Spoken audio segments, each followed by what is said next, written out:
किसी ने मुझसे कहा था कि ये एक तो बॉडी का आपका ब्लड प्रेशर होता है और एक आँखों का प्रेशर भी होता है।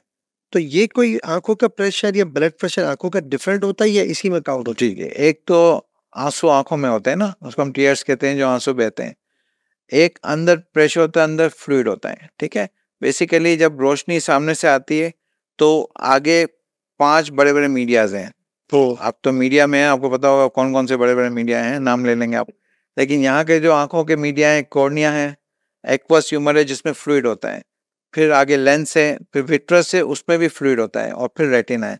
तो ये जो 2 फ्लूइड हैं उनकी जो मैन्युफैक्चरिंग हो रही है और ड्रेनेज हो रही है, तो उसको हम कहते हैं इंट्रा ऑक्यूलर प्रेशर, जो नॉर्मल होता है।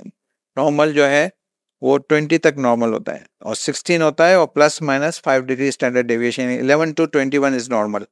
तो उस वो बातों का बढ़ जाता है, वो प्रेशर जब बढ़ेगा तो दर्द भी होगा। पेशेंट आपके पास इस तरह आता है कि वो प्रेशर हाथ रख के आता है, तो आप समझ जाओ कि कोई प्रॉब्लम है, तभी तो पेन हो रहा है।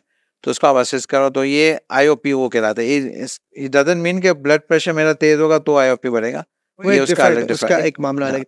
अच्छा, ये एक सवाल बड़ा इंपॉर्टेंट है जो रह गया था कि हम बाज़ औक़ात किसी की आँखें जब सुर्ख हो रही होती है, तो हम कहते हैं इसकी आँखों की तरफ मत देखना वरना ये आपकी आँखों को में ये समा जाएगी, उसको रेडनेस जो हो जाती है।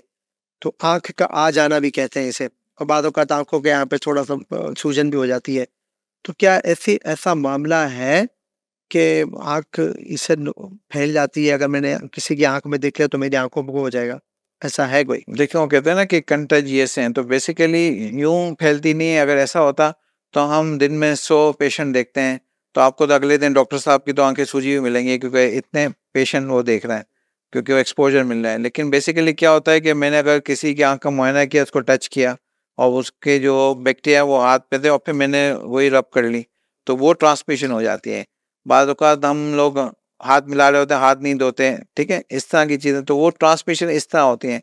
तो आपने हर चीज़ को प्रोटेक्ट करना है। जैसे किसी की आँख, एक आँख लाल है, तो हम कहते हैं कि आप अलग टिश्यू यूज़ करें, अलग कपड़ा यूज़ करें, ठीक है, और जो है उस आँख से बचाएं, और बार बार हाथ ना लगाते रहें, ठीक है। मैं तो अपने मरीज से कहता हूँ कि आप बार बार हाथ लगाएंगे तो वो खुश हो जाते हैं और बढ़ जाती है, तो उसको ना करें। दूसरा आखिरी बात ये मैं करना चाहूँगा कि इसको कहते हैं कि एक इलाज तो मेडिसिन के हवाले से है, ड्रॉप्स के हवाले से है, और एक इलाज है वो सदक़े से है।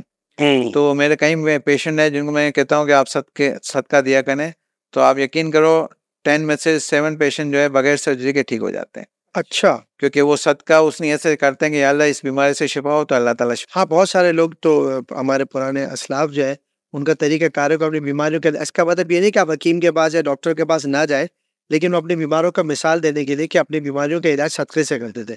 कि वही आपकी वाली बात है कि हमने पढ़ा हुआ है कि ये जब किसी डॉक्टर के पास या हिकमत के जो हकीम होते हैं उनके पास जाते थे, तो पहले सदका दे के जाते थे, तो अल्लाह तबारक व तआला ने बहुत सारी परेशानियों से बचा लेता था।